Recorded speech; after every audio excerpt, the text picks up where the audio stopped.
Hi there, Chris here with another fresh tip for you all. In this video, we are going to begin painting I can't remember what his name is, from the Starblood Stalkers. He's a little chameleon duder. He has been assembled, although the trunk of the tree is not glued to the base, but he has been primed in a Stynylrez white using an airbrush, Patriot 105, spraying around 25 psi. We're going to use golden high flow fluorescent pink. It's a really, really fun color. Just the dampness of the brush to thin the color down. These paints are very, very thin bodied. They are designed for markers and pens and, of course, airbrushing and, of course, regular paintbrush painting. Paintbrush brush painting? I don't know. With the head, we are doing the top crest as well as his cheeks and his eyes. We leave his jaw white. And with the arms, I'm basically base coating from the hands all the way up to basically the hip and shoulder joint. The tail is going to be about, I would say, majority of the way. It's going to be like probably over 3/4 of the way up the tail. We're going to jump over to fluorescent green from Golden High Flow. Just going to throw a little drop onto our palette.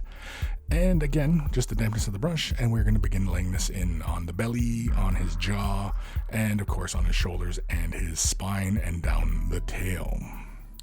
Now you may notice that the color looks really, really bright, and you can see even with the pink, you can still see some of the primer showing through and everything like that. And we're going to remedy that in a moment. But you can see how the color is really, really bright. Now these are fluorescent colors, so if you're not used to looking, you can see how the green is just you can't even see any of those details because that's how bright this stuff is. So basically I have to adjust the camera here, and you can see now it's a lot darker, but we can see the details. And here we are applying our second coat of green, fluorescent green, on top of what we had previously done. So on the belly, on the back, on his jaw, and of course down his tail.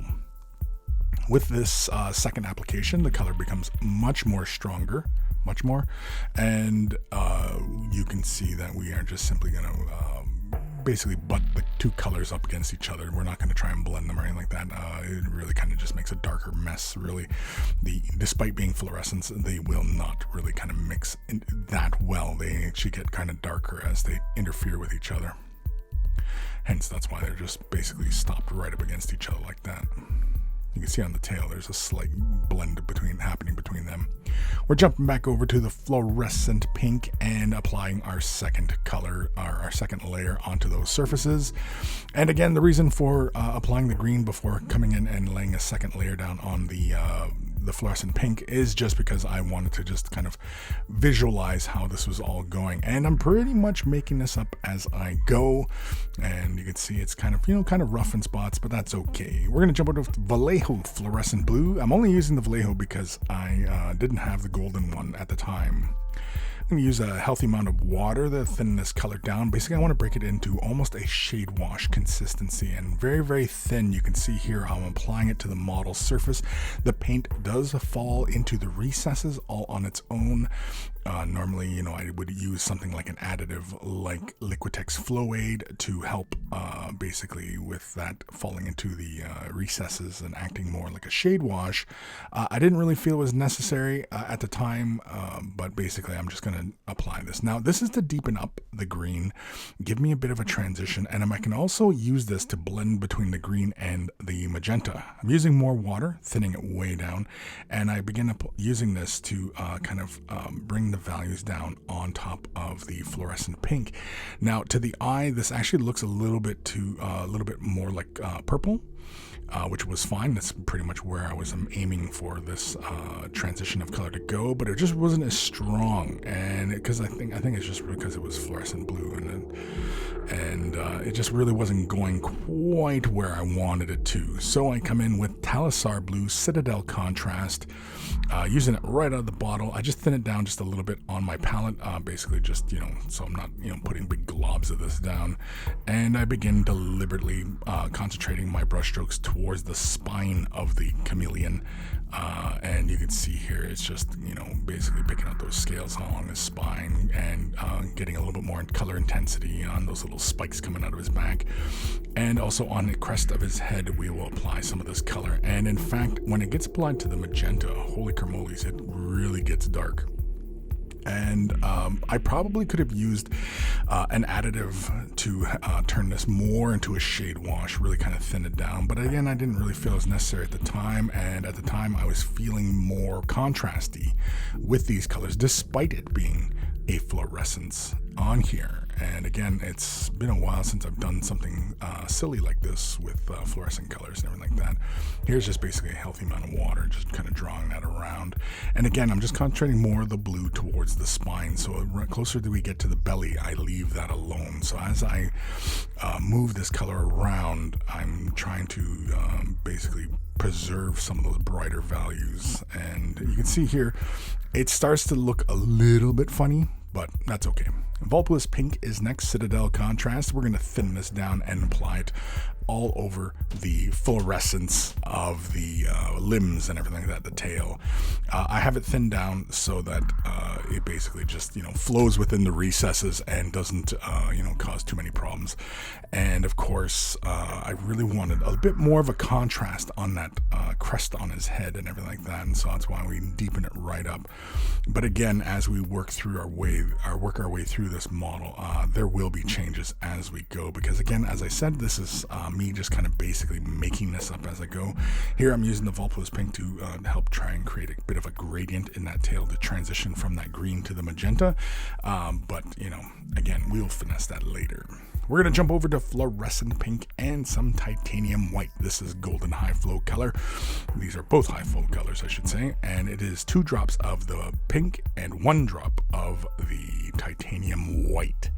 And we'll give it a nice thorough mix. No other mediums needed. And we are just basically going to begin glazing in these first couple highlights. Now, because the shade wash was applied, kind of haphazardly, really, we will have to use this color and build up some of that base tone again. So really, this is more of a broad highlight over surfaces. It's pretty much, the bulk surfaces. So like each of the muscle groups and the elbow joints and the fingers and the tail, of course, here I'm building the color out from the tip of the tail and, kind of getting brighter that way. And again, I'm just kind of making this up as I go, kind of highlighting it in a typical fashion, which I do, which is basically I build the highlight towards the elbows and the fingertips. On the face, I do the lip as well as the cheeks, as he has those kind of puffy cheeks like he's blowing into his blow dart.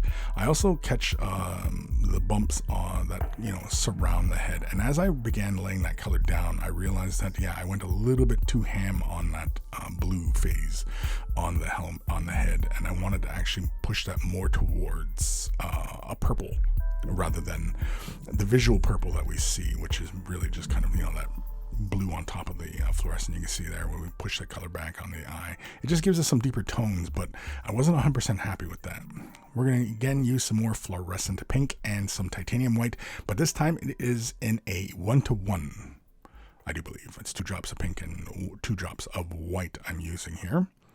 And with this, again, we continue our highlighting. So again, I concentrate more of my brush strokes towards the knuckles of the hand, the underside of the muscle groups. That's just more of an aesthetics choice. And the elbow, again, more color builds up towards those points. So on a bicep, I can highlight it either on the top of the bicep or the bottom of the bicep. And I think on most of them, I do it on the bottom of the bicep. Of course, I might have reversed it in some points there. It's really just more of an aesthetics choice. It's not really, like we're going for a, zenithal type of highlighting scheme or even an edge highlighting scheme. It's just kind of, all over the place, really. Again, to the eye, this is really, really bright. We can see it here on the camera only because I'm using filters on the lens that allow us to look at bright objects and, not go colorblind from it. Next, we're going to jump over to some more Titanium White. I just add 2 drops, giving us roughly a 1-to-2 ratio, 1 pink to 2 white.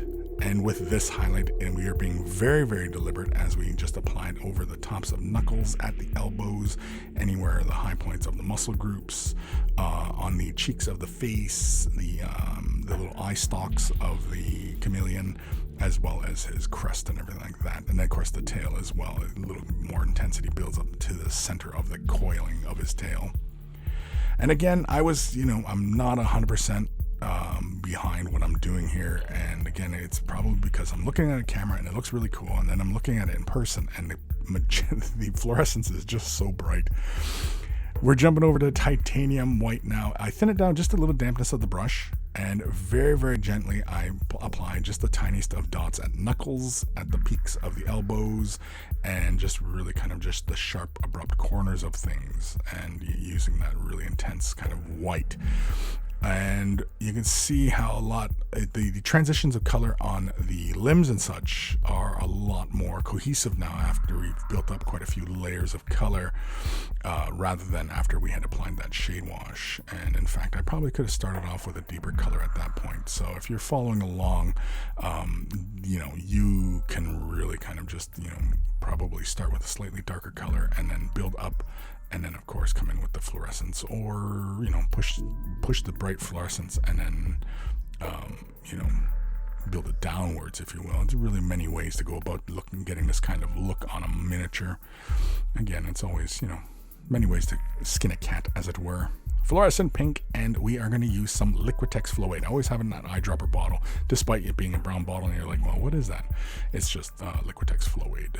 I add about 2 drops to it, turned it into a shade wash essentially, but all I'm going to do with it is glaze up the layers. And what this is simply just to build intensity. So it's going to lay on top of the white, but because we have that Flow 8 in there, it's going to creep into the recesses a bit more, and it's going to even out some of those really kind of abrupt transitions with the darker tones. You can see there I'm covering pretty much everything on the surface. So this is a fairly broad application. This is essentially like a surface glaze, and it's just to resaturate the color on the flesh. But there we are. This is part 1 in this. We'll carry on, continuing on with the green, and of course, hopefully we'll finish off the model in the next one. Maybe there might be a part 3. Who knows? Big thank you to my patrons. Without your support, these videos would not be possible. And if you're considering Patreon support, click the link in the description below. Take care of those brushes, and they will take care of you.